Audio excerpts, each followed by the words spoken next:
Hey guys, how are you? Good morning. It is 4:24 in the morning, and you know how much I love early morning shows. Yes, my windows are filthy. This is what happens when it rains in Las Vegas. All the dust falls, hits the window, and it just ends up looking like you're going to be gardening on your windows. Am I going to wash them? Probably not soon. Let's see. So I, for some reason, thought my schedule said that I started at 8:10 this morning for some strange reason. So I'm out farting around, thinking I should probably head home, blah, blah, blah. And then I look at my schedule to see if I got anything in my open time awards, which I have not. And I saw my schedule. My report time is 5:10 a.m. And I'm like, my jaw literally hit my chest. Are you kidding? Thank God I looked, because I swore on a stack of whatever books you like, that it was 8:10, and it was 5:10. So I got to jump in bed with a sleeping aid just to be able to get to sleep. Otherwise, I would have flipped and flopped, and Buddy would have been crying, and Eleanor would have been like, hey, hey, hey. So I got to sleep ASAP.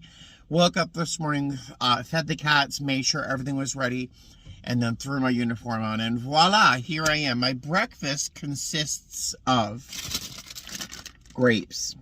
That's my breakfast this morning because I just didn't have time. And I've got an energy drink in the back. Dunkin's is open, but there's usually a line around now. So I have, it's 4:35. I have to be in the, at my gate in 45 minutes. 35 minutes. So I'm going to stop talking to you. I will talk to you later. Bye. Well, the morning's looking up. I was not randomed for a change. And I ran across coworker Julie, who I adore. So we had a little chat. So, yeah, the morning's looking up. She worked the other day, yesterday, when we had those big changes start. She said hardly anyone had purchased the upgrades, so we'll see. It'll take a little time. Oh, Shake Shack's open. Hey there, so I'm flying lead today. Is this expensive? This isn't a MacBook or something? Yeah, someone left it on the plane from yesterday sometime. I try to remind passengers at least twice during a flight to make sure you have all your personal belongings. That's an expensive laptop. So I'm going to be flying lead on a 321neo. I'm working with 4 lovely ladies. It's going to be a good day. It's going to be a good day. We have 3 people in our big front seats. Nobody in the Go Comfy section that I know of. So we'll see. I'm a little anxious about the changes in our packages here. We'll see what happens. I'll find out the hard way. Let's go to Dallas. And I've just arrived in my hotel room here in Fort Worth. It's a lovely room. Really, really pretty. The view is just of what I think might be an office building over there, so I hope there's some shears so I can sort of, well, I'll just use this. I don't want them to see me in my birthday suit. And on the desk is an assortment of snacks and things. These gummy bears, the ones that are like $1 at Walmart, they're $8 here at the airport. And there's some booze, some alcohol here, and the refrigerator is stocked with alcohol. Not cool. So I am going to actually go to the front desk and see if they can have someone come and take the alcohol out of here and maybe clear out the fridge as well. I'm fine. I'm not going to drink after 22 years. I'm not tempted by a mini. And God knows, the alcoholic that I am, that wouldn't be enough. Nothing they could put in that fridge would be enough alcohol for me. So it's not even that tempting. It just makes me mildly uncomfortable. Having 4 bottles of booze plus that fridge feels like, you know when you're in your bedroom and you see a spider and then it goes away and you don't know where it is, but you can't sleep because there's a spider in the room.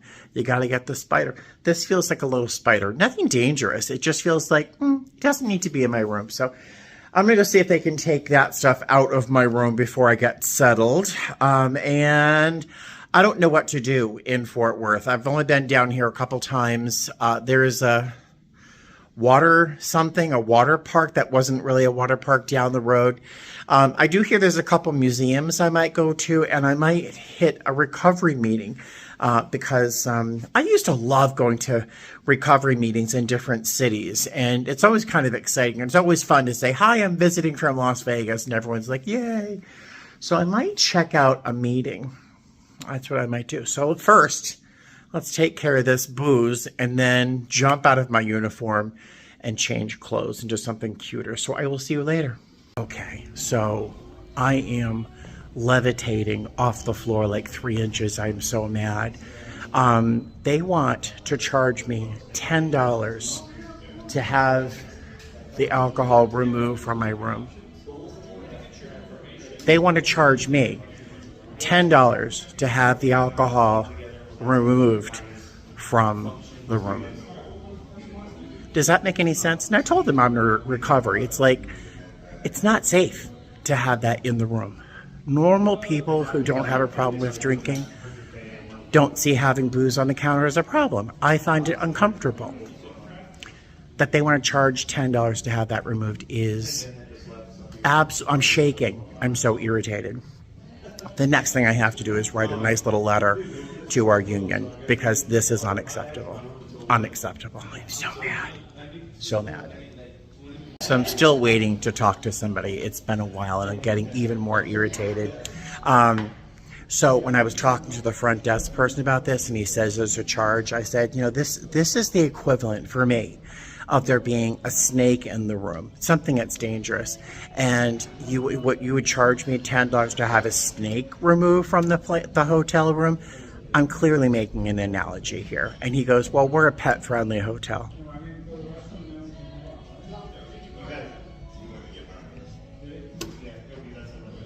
Pet-friendly hotel. All right.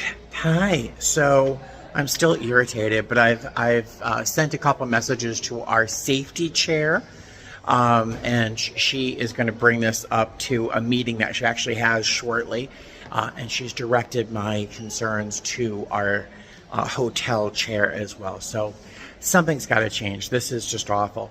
Our safety chair said, yeah, like on top of my concerns as an alcoholic, she's like, it's just not right that we would have a hotel room with things that are for purchase in the room. As a flight attendant, it's just not appropriate, on top of my very real concerns.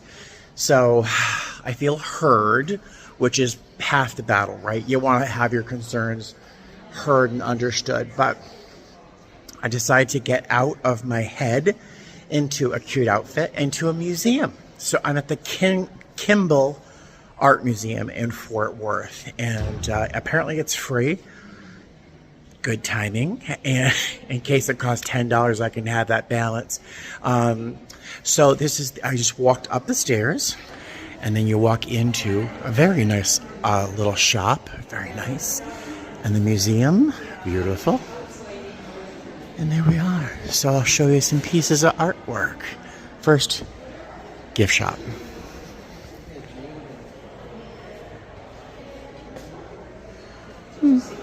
Pretty normal things you'd find in art, a museum gift shop. Nothing unusual. Yeah, not a great gift shop. That's fine. It saves me money. So I'm wearing this shirt. I like the pattern. It's something by a company called Johnny O. And I'm wearing a little pair of navy shorts, and I'm wearing this little Dooney bag off to my side, like a little purse to hold my external battery and my wallet and everything. So, and there's my outfit of the day. Goodwill, of course. Let's look at some artwork and get out of my head, shall we? It's a beautiful museum. It looks like daylight, but it's actually concrete. It's very pretty. And while most of this does not capture my eye or my soul, this caught my attention. This is Venice. I went to Venice when I was like 15. I can still smell it, honestly, but this is beautiful. I wouldn't mind going back to Venice one day. But the one place I would love to go back to is a place called San Marino. Magical. I would love to go back to San Marino one day. One day. Another piece that caught my eye. Can you guess why this stopped me? This piece was painted in 1660. I would wear these eyeglasses any day. Painted in 1660. I want to look into the history of eyeglasses. Were they that common to be worn by... She doesn't look terribly wealthy, but were eyeglasses so available in the time? Crazy, right? All right, so this piece right here is called The Torment of St. Anthony, painted in 1487. This is actually one of Michelangelo's first paintings. He was 12 or 13 years old when he painted this. 12 or 13 years old. I mean, look at the mouth on that, I'm assuming, demon with the horns. Look at the fish sort of demon kind of thing. Crazy, right? Look. Just look. He was 12 or 13 years old. He's painting these things. Amazing. And this is from 1487. Crazy. And I get the gift of seeing this on a layover with a job I love after having a really cranky arrival into Fort Worth. So what a treasure. I'm gonna go back and look at that for a few more minutes. What a treasure. And back at the painting, I just can't stop looking at the details. Look at these sort of suckers at the base of this creature. Tell me that this doesn't remind you of something that you'd hear out of a H.P. Lovecraft tale. I mean, the demons are crazy, in particular this one with the sort of snout. But it's just crazy, and it's brandishing a flaming branch, like a torch. It's on fire. I mean, just look at that one. Look at that animal, that demon right there. And the way that they're hanging off of his robes. Look at the angle of the body. It's like a monkey hanging off a tree or something. Just fabulous. The composition is amazing. Look. It's got a little butthole. What a piece. And the guy he was 12 or 13 years old when he painted this. Isn't that fascinating? All right, I'm crazy. I'm like overwhelmed. Apparently that is daylight. There's actually like a window running behind that metal screen. But that piece was done by V. Michelangelo.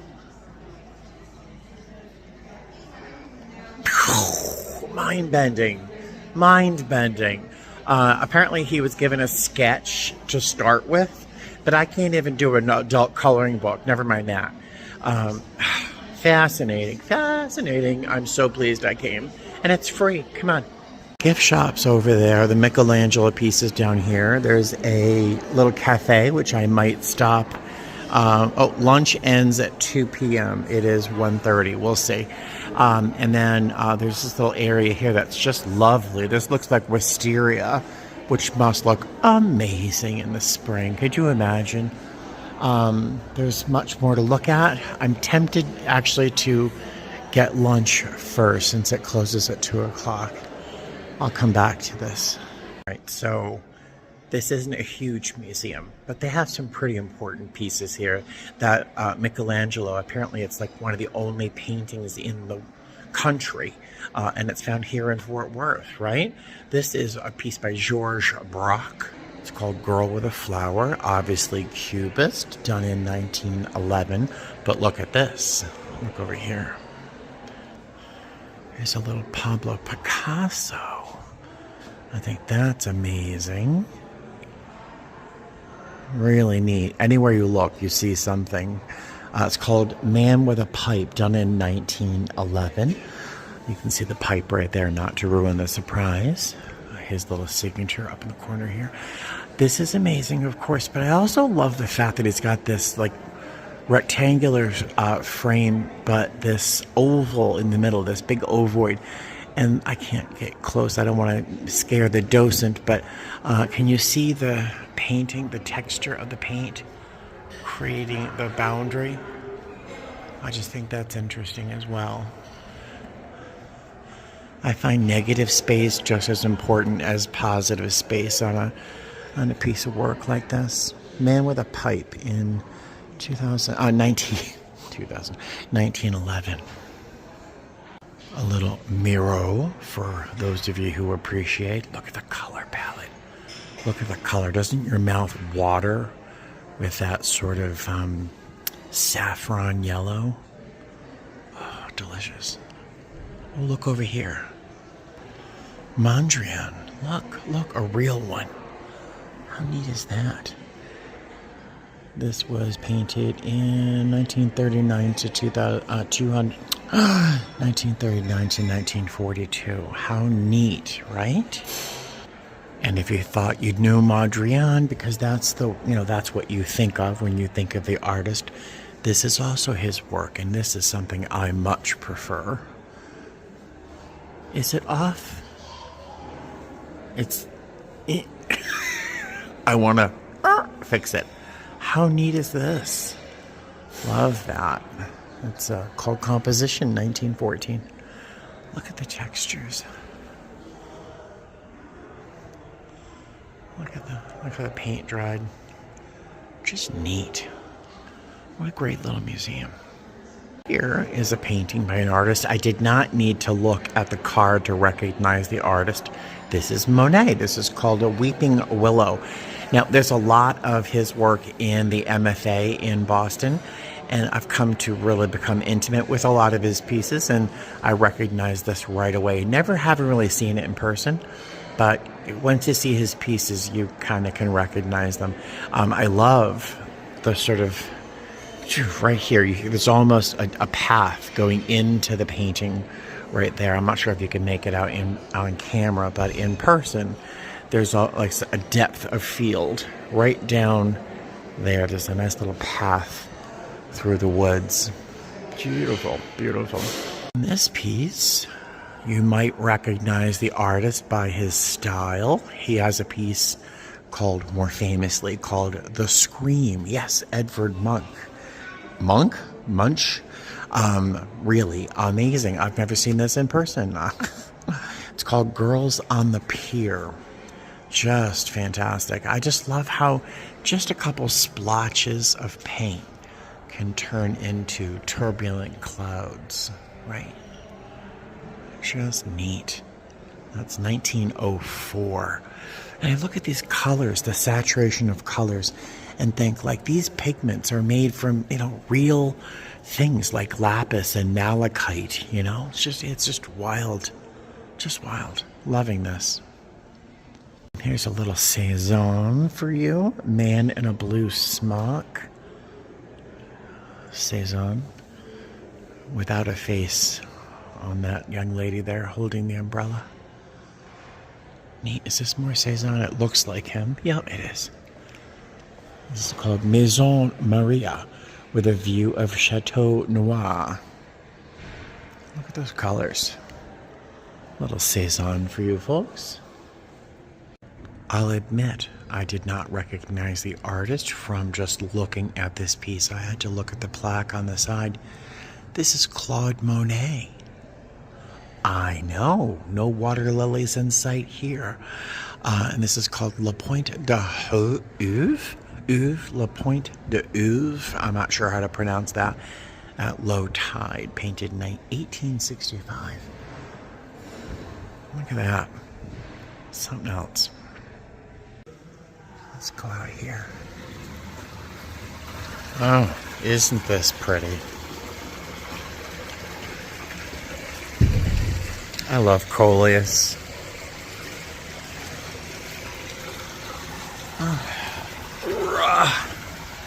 I think I'm just going to sit here for a few minutes. It's very peaceful. Beautiful day. Yeah. I'm just going to sit here and chill for a moment, relax, just listen to the falling water, and I'm still upset I'm still upset about that front desk guy not understanding my point of view, or how dangerous alcohol can be for some people. And when he just clearly wasn't getting my analogy, like if there's a snake in the room, you wouldn't charge me to remove it. And his response was, well, we're a pet-friendly hotel. I'm still like, I don't know. Let me let that go and just sit here and listen to this beautiful sound of falling water.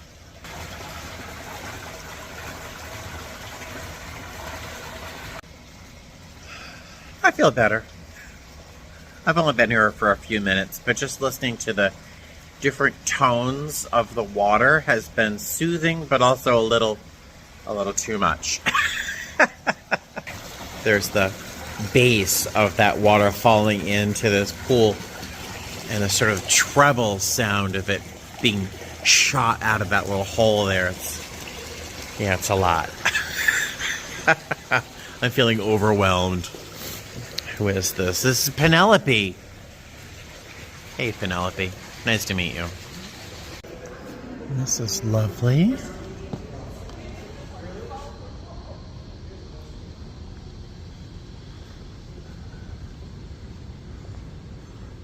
That's lovely. It's a beautiful, beautiful day. It's 94 degrees and a little humid, but just lovely. Can you hear the whatever insect that is? I don't think it's cicada. Well, maybe it is. Yeah, it sounds like a cicada to me. Whoop. A little squirrel. Hi, honey. I love squirrels. Beautiful, huh? It's a beautiful museum. It's not very large, but they've got some important pieces, in particular about Michelangelo. Very nice. All right, so I didn't eat lunch there. I might go in search of something down here. I'll have to assume there'd be some sort of cafe or something near such a nice museum. I'll find out. Just lovely. Can you hear the water here? Listen to the sounds that this one makes.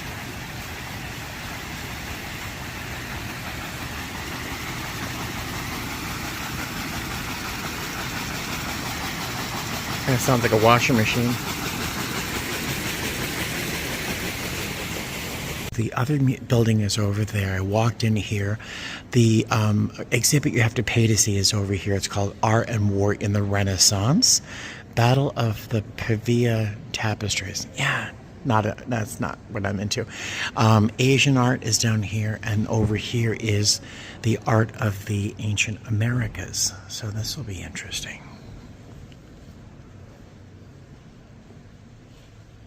Hi there.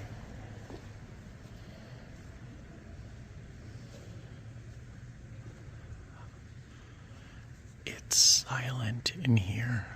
It's so nice. Oh. What was that? These pieces are amazing. They're Mayan from Mexico. It's called a censer stand with head of supernatural being with a Khan cross. Now these are pieces of terracotta, which is very delicate. It's very, very delicate. So that it survived from the year, say, 690. That it's intact. It's fascinating. Look at the face on this one. Look at that guy, and look at this one. Look at his face. Wild. And you can still see trace elements of blue. There were red, white, and blue pigments used here. But isn't that wonderful? The year 690. Come on. Crazy. These pieces are also Mayan from about the year 600, actually 750. But I was just recognizing how sophisticated these forms are and how thin the ceramic is, and that these pieces have survived since the year 700. And they're very sophisticated in their line, in their form. This piece in particular, if you can see, it kind of dips in a little bit in the center, creating sort of a waste. This is a frieze of warriors and a bloodletter, someone whose job was to like make people bleed, for all sorts of reasons, I guess. But that's amazing, amazing. And over here, another piece that I'm in love with. It's a very sophisticated shape that you'd see, reborn again and again and again over the eons. But this form here kind of has a slight bow to the outside, and it kind of just has a little bit of a neck. Just really neat. Really neat. This is apparently one of their gods dying. He's lying on the back of a wild boar. Just a really neat piece. This is the Asian art section. It's very quiet in here. Lovely. What's that? Look at this. Isn't this beautiful? That's gorgeous. Jar with sculptural rim, made 1000 BC. Look at that, 1000 BC. I bet this hung, there's 2 holes over here. I bet this was suspended by cords or something. That's beautiful. And this, look at this. Oh my God, I love it. I love that. Oh my God. Wine flask. Japan, 1573. These pieces are beautiful. That celadon glaze is delicious. These pieces were made in 1279. And this piece actually makes me happy for a couple reasons. First, it's beautiful. It's very thinly thrown and finished. But just like some of my small thin bowls like that, it kind of goes out of the round when it's fired. It sort of subtly changes shape. And it always pissed me off. And I saw it as a flaw. And then I see this piece here and I think, well, I should have embraced the shape. Just a beautiful, beautiful piece. Look at this little dog. Look at him. Look at his little tongue. Can you even hear him? I can hear him barking. He's so funny.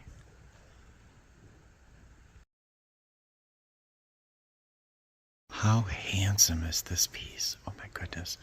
This is a standing bodhisattva from Pakistan, made of gray schist, which is a type of stone.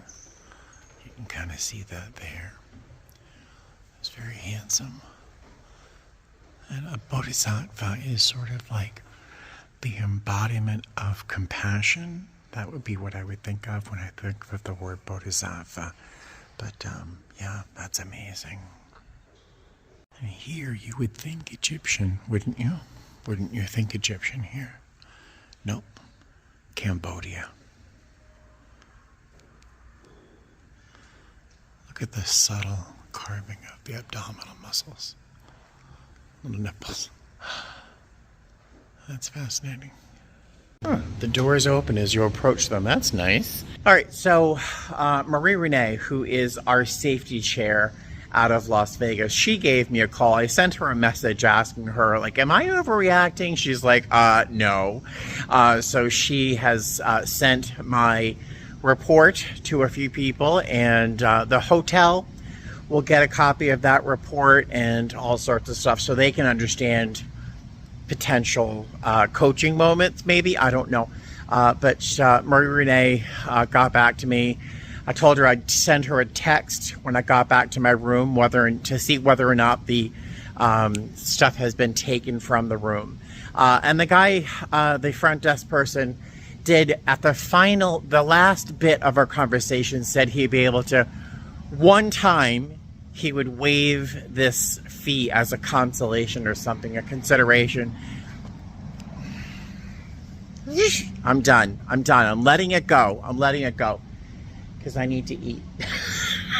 And there's nothing around here. I will see you later. What an amazing museum. Small, but important. really, really great. That Michelangelo piece blew my mind. There is a modern art museum right over there, so next time I'm here. And there's also a number of museums nearby. I got this nifty little pamphlet that lists all of the cool things to do in Fort Worth, and this is really super handy. Every city should do this. All right, so look what a pretty day. Isn't it pretty? So I'm going to head back towards a hotel. There's a Firehouse Subs. I have the worst diet. Firehouse Subs. I go there pretty much every time I'm here, and they have a great meatball sandwich. So I'm going to grab a meatball sandwich over there at the and bring it back to the hotel. Hopefully, where they will have removed those things. I'm not obsessed. I know I sound it, but I'm not obsessed. I promise. It better have been removed. I will see you later. I'm in my Uber. Look at this. That's the sunroof. Crazy.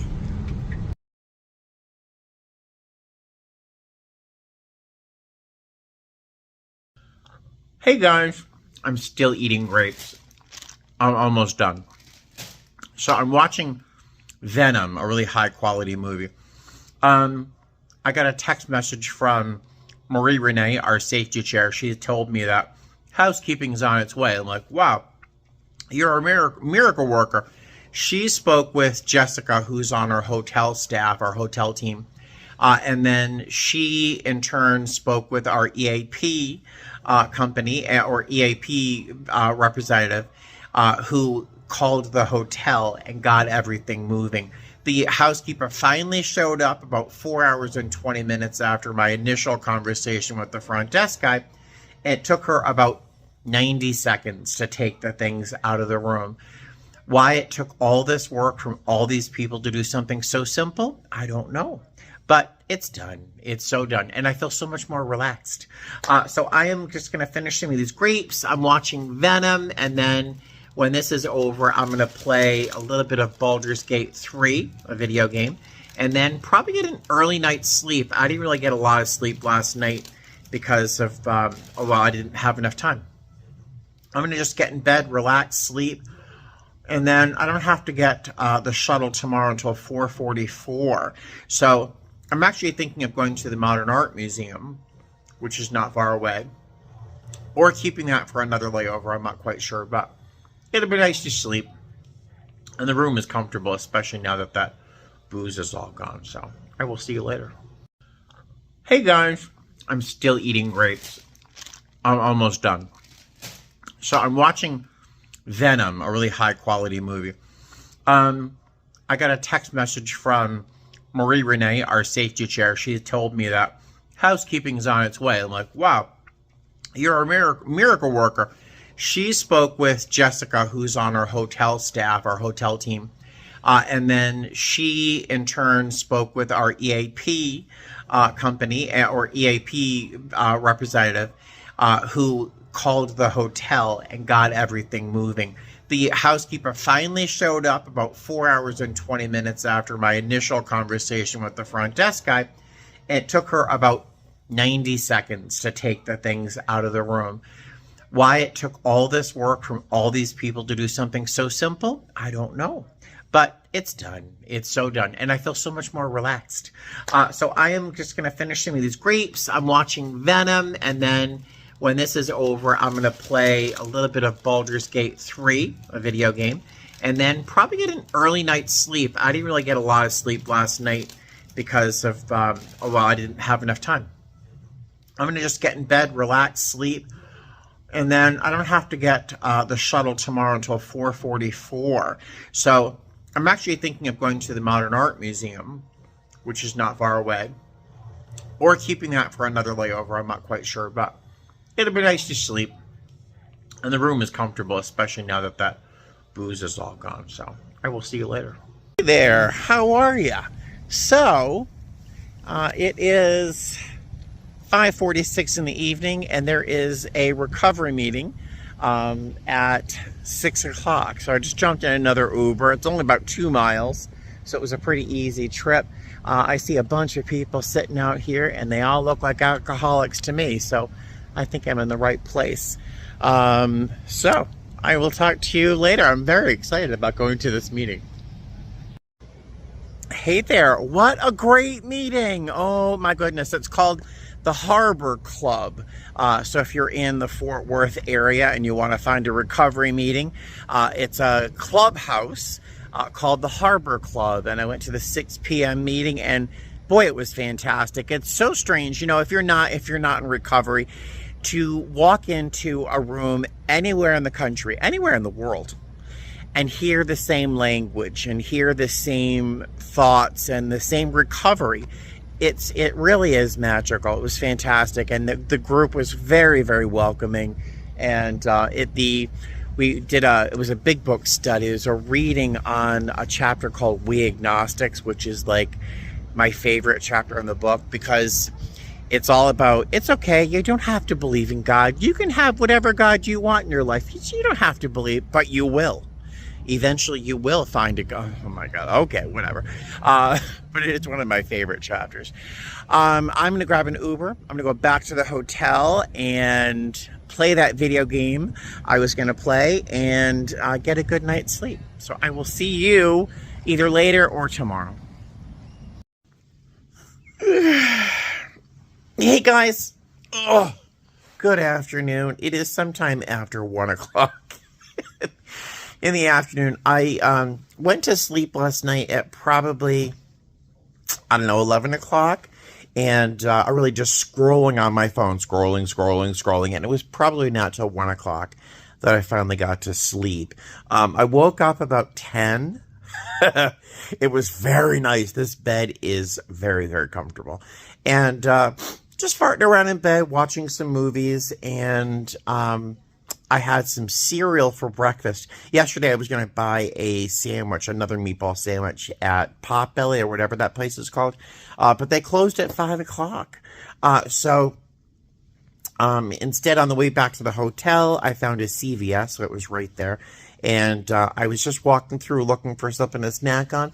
There was a box of Raisin Bran on sale. There was some milk, some Lactaid, because I am lactose intolerant, fun fact. And I decided to have a bowl of cereal for dinner last night, and then I had another one for breakfast this morning. So, money well spent. I am going to hang out in my room. My van time isn't until 4:44 this afternoon. It is 1:03. So I'm just going to hang out in bed, fart around on my phone, watch some movies, just chill and relax. This video is turning out to be longer than I thought it would be for technically day 2 of a 4-day trip. So I'm going to cut this video in half and have this be a separate video, and then the rest of the trip be another separate video, because I'm going to Richmond for another long video, layover. So we'll see what happens. So I will see you in Richmond. But first, I think we have to go to Orlando. I think. I'll see you later. Fly safe.